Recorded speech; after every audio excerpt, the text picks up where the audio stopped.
बेटा हमने देख लिया ऑस्मोरेगुलेशन में पढ़ लिया मेडिकोटेरेस्ट्रियल में। अब हम लोग देखेंगे एक्सक्रीशन। पढ़ेंगे excretion. Excretion is basically removal of waste product. मतलब जो भी बॉडी के वेस्ट प्रोडक्ट बने उसे रिमूव करने का नाम क्या है? एक्सक्रीशन।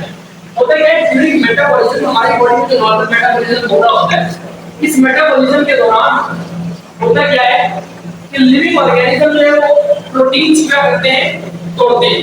प्रोटीन की जब भी ब्रेकडाउन होती है बेटा, प्रोटीन हमेशा क्या बनाते हैं? Nitrogenous compounds.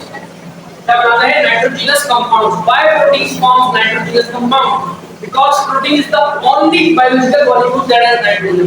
कैसे बता सकते हो? कार्बोहाइड्रेट का जो जनरल फार्मूला है वो होता है, अगर ग्लूकोज का फार्मूला अगर आप याद करो लॉस क्या होगा? C6H12। ये ग्लूकोज का कार्बोहाइड्रेट का। लिपिड में हमारे पास नाइट्रोजन कम होते हैं। प्रोटीन में हमारे पास नाइट्रोजन पाया जाता है। प्रोटीन किसका मोनोमर है? Protein are the monomer of amino acids. ये जो अमीनो एसिड है इसका अगर इसका कॉमन स्ट्रक्चर अगर देखा जाए, बीच में कार्बन होता है, ऊपर हाइड्रोजन होता है। एक साइड पे हमारे पास अमीनो ग्रुप होता है, दूसरे साइड पे क्या होता है? Carboxylic group. पीछे नीचे क्या होता है? Radical group. ये रेडिकल ग्रुप सेट करते हैं कौन सा अमीनो एसिड? यहां पे नाइट्रोजन आ रहा है, आ रहा है। इसका मतलब ये कि जब भी प्रोटीन टूटेगी तो नाइट्रोजन रिलीज होगा। जब नाइट्रोजन रिलीज होगा तो कौन से कंपाउंड बनेंगे बेटा? Nitrogenous compound. इन नाइट्रोजनस कंपाउंड की एग्जांपल क्या है? जैसा कि हमारे पास अमोनिया हो गया, ammonia is an example of nitrogenous compound. Urea हो गया, urea is example of nitrogenous. Uric acid is also example of nitrogenous compound. So ये तीनों क्या नाइट्रोजनस कंपाउंड है और ये बहुत ज्यादा टॉक्सिक है हमारी बॉडी के लिए। मतलब हमारी हर एनिमल की बॉडी के तीनों कंपाउंड क्या टॉक्सिक। और टॉक्सिक केमिकल बॉडी में रहना बॉडी के लिए खतरनाक है या बेनिफिशियल? वैसी बात है। ये want to accumulate inside our body, they can damage cells or organ। तो हमारे organ का cells क्या करते हैं? डैमेज। हमें क्या करना है? रिमूव करना है। So the removal of these nitrogenous compounds is called excretion। So याद रखना excretion की जो term है वो specified है in nitrogenous compound। The excretion की term normally देखा जाए excretion is basically removal of waste, but specifically अगर देखा जाए कौन सा waste? वो वाला वेस्ट जो कि नाइट्रोजनस कंपाउंड है, नाइट्रोजनस वेस्ट है। और नाइट्रोजनस वेस्ट बनता कैसे है? It is formed by the breakdown of protein and basically amino acid. Protein और अमीनो एसिड टूटने से क्या बनता है हमारे पास? नाइट्रोजनस कंपाउंड बनते हैं। जैसे अमोनिया हो गया, यूरिया हो गया, यूरिक एसिड हो गया। अब इन्हें एक्सक्रीट करने का नाम क्या है असल में? एक्सक्रीशन। अब मसला ये है कि बेटे एक्सक्रीशन होती तो इस तरह की एक्सक्रीशन होती है एनिमल में, क्योंकि प्रोटीन असल में प्रोटीन जो होती है वो पाई जाती है गोश्त में, मेनली मीट में। और मीट प्लांट्स खा सकते हैं? नो, प्लांट तो गोश्त नहीं खाते ना।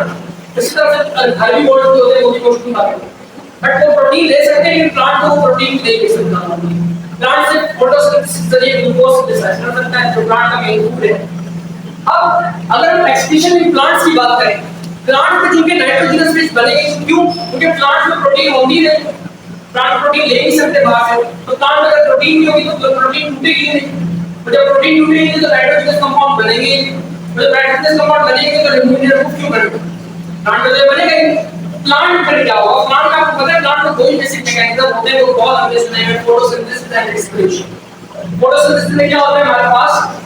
पहले मेथड पढ़ा है, CO2 कंबाइन होता है किसके साथ? H2O के साथ क्या बना देता है? C6H12 plus oxygen. और साथ में क्या होती है हमारी? सनलाइट।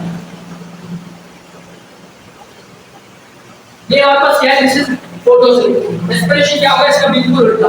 मतलब जो हमारे पास ग्लूकोज है वो टूटेगी in the presence of oxygen, तो क्या बनाएगा? CO2 प्लस H2O और साथ में क्या बना देगा बेटा?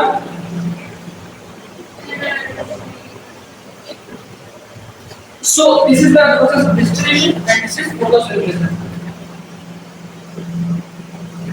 सवाल ये पैदा होता है कि एनर्जी प्रोड्यूसिंग प्रोसेस कौन सा है? रेस्पिरेशन क्या प्रोड्यूस कर रहा है? एनर्जी। तो क्या रेस्पिरेशन प्लांट करेंगे? प्लांट करेंगे और हमेशा कर रहे होंगे। फोटोसिंथेसिस कब होगी? दिन में उनको सी चाहिए होगी, सनलाइट चाहिए होगी। अब होगा क्या बेटा? नॉर्मली प्लांट में चूंकि in plant most metabolites are recycled. Plant में क्या होता है जो मेटाबॉलाइट्स में बनते हैं वो क्या होते रहते हैं? रीसाइकिल। मतलब जो बनेगा वो किसी दूसरे प्रोसेस में इस्तेमाल होते हैं।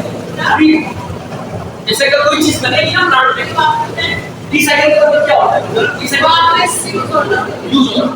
मतलब प्लांट में जो मेटाबोलाइट्स मतलब जो चीजें प्लांट्स में मेटाबॉलिक रिएक्शन के जरिए बनती है उन्हें कहते हैं मेटाबोलाइट्स।